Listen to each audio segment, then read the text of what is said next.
1975 की एक रात, राजस्थान का एक साधारण सा युवा अचानक अपनी पहचान हमेशा के लिए छोड़ देता है। न कोई धूमधाम, न कोई अलविदा, बस एक गहरी खामोशी। उसका नाम था रबिंदर कौशिक। लेकिन इतिहास उसे एक और नाम से याद करता है, ब्लैक टाइगर। कौन था ये आदमी जो अपने ही देश में गुमनाम रहा और दुश्मन देश में पहचान बनाकर जीता रहा? क्यों उसे भारत के सबसे साहसी जासूसों में गिना जाता है? और आखिर ऐसा क्या हुआ कि एक छोटी सी गलती ने उसे हमेशा के लिए अंधेरे में ढकेल दिया? रबिंदर कौशिक का जन्म 1952 में राजस्थान के श्री गंगानगर में हुआ था।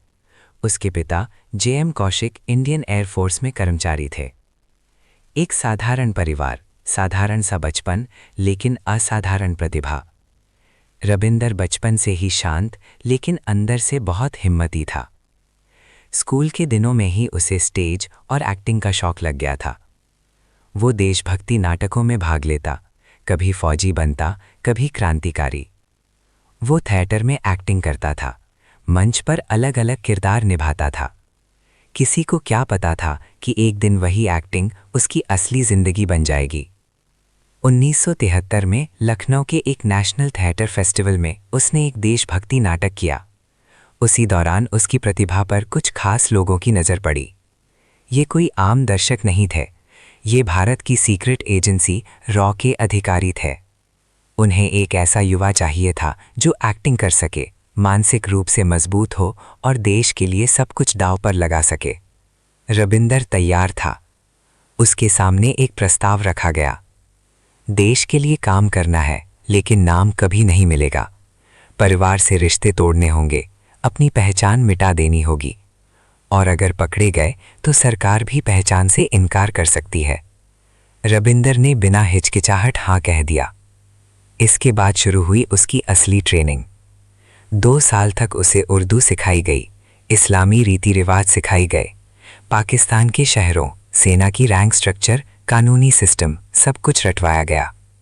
इसके बाद रबिंद्र के असली नाम को बदल दिया गया। उसका नया नाम नबी अहमद शाकिर रखा गया। एक नई पहचान, नई बर्थ सर्टिफिकेट और नई कहानी बनाई गई।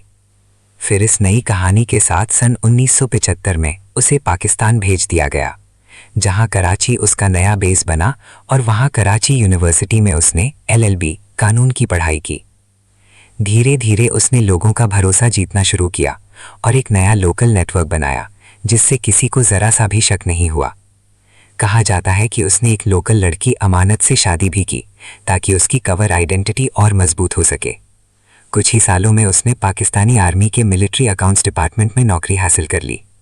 1979 से 1983 के बीच उसने इंडिया को सेंसिटिव मिलिट्री इंफॉर्मेशन भेजी, troop movements, budget allocations, logistic details.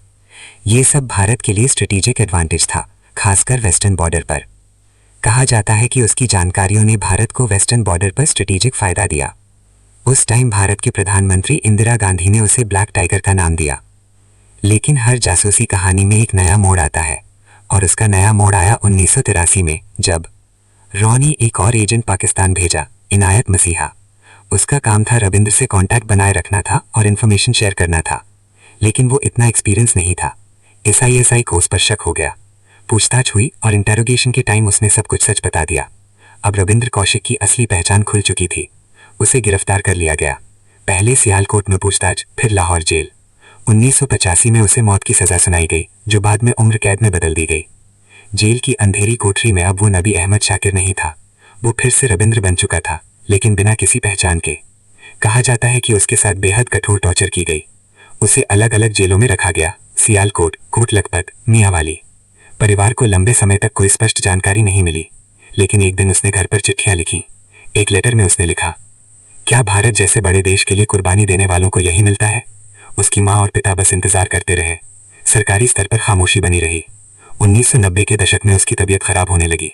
TB और दिल की बीमारी ने उसे कमजोर कर दिया। 21 नवंबर 2001 को मियांवाली जेल में उसकी मौत हो गई। उस समय वो सिर्फ 49 साल का था। न कोई राष्ट्रीय शोक, न कोई आधिकारिक सम्मान, ना ही तिरंगे में लिपटा हुआ अंतिम विदाई। लेकिन सवाल आज भी जिंदा है, क्या उसकी कुर्बानी काफी नहीं थी? क्या जासूस की दुनिया में पहचान की जगह नहीं होती? या फिर यही नियम है, जो परछाइयों में लड़ते हैं उन्हें रोशनी कभी नहीं मिलती? रविंद्र कौशिक ने अपनी पूरी जिंदगी एक किरदार निभाया, अपना परिवार छोड़ा, अपनी पहचान बदली, अपना धर्म बदला और आखिर में अपनी जान दे दी। वो युद्ध के मैदान में नहीं गिरा, लेकिन उसने सीमा के पार एक ऐसा युद्ध लड़ा जिसका कोई मेडल नहीं होता। आज जब हम नेशनल सिक्योरिटी और स्ट्रेटेजिक जीत की बात करते हैं, तो कहीं ना कहीं उन जीतों की बुनियाद में ऐसे ही गुमनाम नाम दबे होते हैं। ब्लैक टाइगर, एक ऐसा नाम जो शायद किताबों में कम मिले, लेकिन देश की खामोश कहानियों में हमेशा जिंदा रहेगा। क्योंकि कुछ कहानियां कभी सामने नहीं आती, वो सिर्फ हवाओं में फुसफुसाती रहती हैं। और रविंद्र कौशिक की कहानी हमें याद दिलाती है, देश की सबसे बड़ी लड़ाई अक्सर वही लोग लड़ते हैं जिनका नाम हम कभी जान भी नहीं पाते।